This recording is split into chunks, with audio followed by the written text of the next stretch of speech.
I hate making these videos. I mean, always remember that these people that we are talking about are real human beings, and losing your job is one of the worst things that anybody can go through. I feel sometimes we lose sight of this because we keep talking about the characters, but remember, just because somebody is playing Professor Wallface, there is a real person behind that with very real feelings and very real emotions, and it only takes a couple of seconds to go, I should think about those. They're probably having a pretty bad time.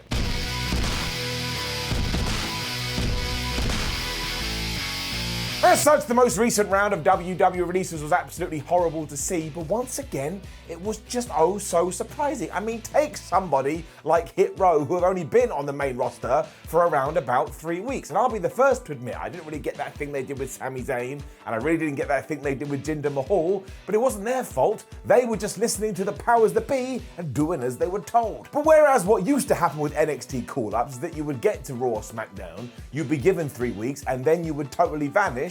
Now, you're getting kicked out the company for good.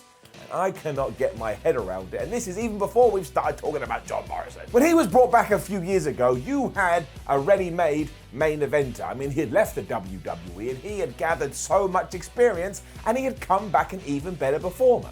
But for some reason, WWE decided, well, we think the best fit for you is to put you where you were in 2011 and stick you with The Miz. And look, this was totally fine for a short while. They have great chemistry together. But Jomo should have broken off and gone after the world title. And not only would I have been totally cool with that, but I would have totally believed it. And the worst part about all of this is that one, we had seen it before, but also two, as soon as The Miz left to go and smash it somewhere else, Morrison was told you have to be this weird hippie yoga guy now, and when that didn't work, and who the hell knows why that happened, he was also released. I mean, what else was he meant to do? And there are others, of course, as well, such as Tegan Nox, Shane Thorne, Jackson Riker, and Drake Maverick. And seriously, if you haven't seen the video that he released on his Twitter after this happened, I implore you to do so.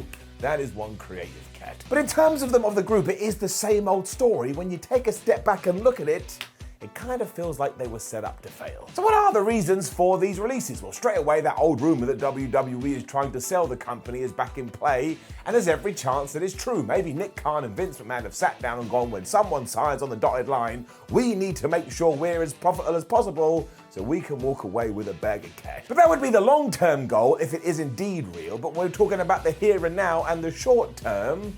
Well, I kind of think the answer is staring us right in the face. Because as of November 2021, World Wrestling Entertainment is making more money than ever. Don't worry about the Attitude Era or where Hulk Hogan was on top of the world. Every time they have one of their quarterly financial meetings, they are breaking records all over the place because, again, money is just flowing in like Scrooge McDuck. And do you want to know what a huge part of this is? Television rights. I mean, do not forget that over the last few years, WWE signed a deal to make $1 billion for Raw, they signed another deal to make $1 billion for SmackDown, and more recently, they signed a third deal to make $1 billion from the WWE Network. And those numbers are just insane, but it's also resulted in a change of programming, because no longer are pay-per-views the be-all and end-all. Monday and Friday nights are where the worth is, I suppose, so that's where they're trying to chuck the most eyeballs. What this has also meant is that WWE has shifted away from being a promoter into a content creator, and you can indeed see that when you do indeed watch the product. I mean, take the build for Survivor Series that hasn't been very stellar at all, because of course WWE has been focusing on their Raw and SmackDown feuds. For example, Seth Rollins, Big E, Kevin Owens, and over on the SmackDown side, they've been much more interested in Charlotte Flair versus Toni Storm, and then after the fact they go, oh yeah, and there's a thing on Peacock or the WWE Network, and if you want to watch it, fine, but what we'd much rather you do is you come back 24 hours later and you turn on your TV. And while in no way does this justify dropping employees from nowhere, it has moved WWE to a place where they think it's fine. Whereas before they wanted to hire wrestlers to stop them going from elsewhere, now they just look at their checkbook and go, well, they're making a bunch anyway. What does it matter to us? So really what you can break this down to is that it's no longer about stars, it's about revenue, and this is something that Vince McMahon has been trying to achieve for ages, because you can go back in time and hear these words coming from his mouth where he wanted the initials WWE to be the drawing card, and then he doesn't have to worry on any specific person. So this has absolutely come to fruition, and while I would personally say it hasn't helped the product that much, it has helped the back end. Cha-ching.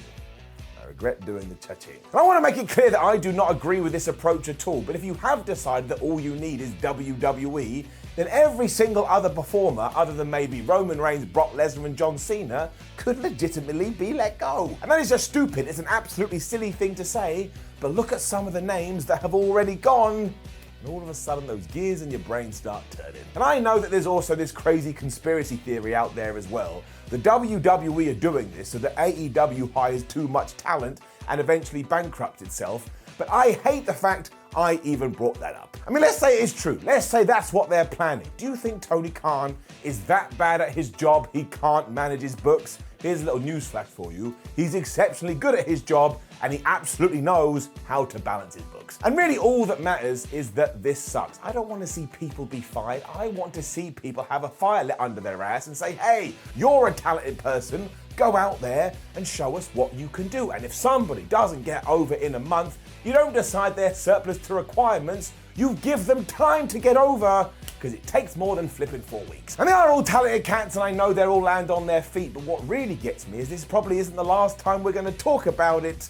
Because once more, look at the last 12 months, you just never know. And there's a chance I could be wrong. I mean, what do I know? Look at me, I'm an absolute idiot. But I really do think it comes down to this whole idea that WWE is the draw. So anybody that works for WWE, well, we've already talked about it. And actually, this kind of goes back to when Brock Lesnar left the company in 2004, whenever the hell it was. Because McMahon had invested so much time in him that when he did turn around and went, nah, brah, I don't want to do this anymore, I guess he felt hurt in his tum-tum, so actually went out of his way to completely change the structure that had brought him so much success. I mean, it also happened with The Rock when he went to Hollywood, it happened with Batista, Chris Jericho did it a few times, and I just think it chipped away his armor to the point we've ended up here. Once again, without wanting to repeat myself, I don't necessarily think it results in better television, because pro wrestling, when you break it right down, is all about stars. The other point we should make here is that when it does get to 2025 and WWE has to renegotiate these television deals, they're probably actually gonna get more money too. I know you see the metrics every week and you think you're going down, but when you actually compare them to everything else, they're quite stable, which probably does mean, yes, finances go up even further, and who the hell even knows what that means. And on the off chance that any of the released wrestlers are watching this, I just want to double down and say, look, you were all absolutely kick-ass. You are absolutely brilliant at what you do. Never forget you did make it to the tippy top, and that's where you shall stay.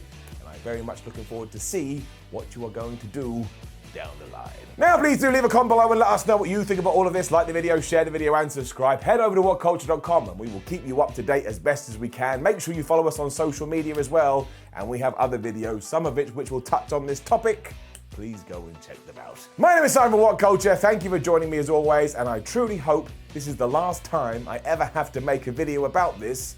But our past and our experiences say that probably won't be the case. I'm still going to keep everything crossed and just fire out a bunch of positivity into the universe. But otherwise, I'll see you soon.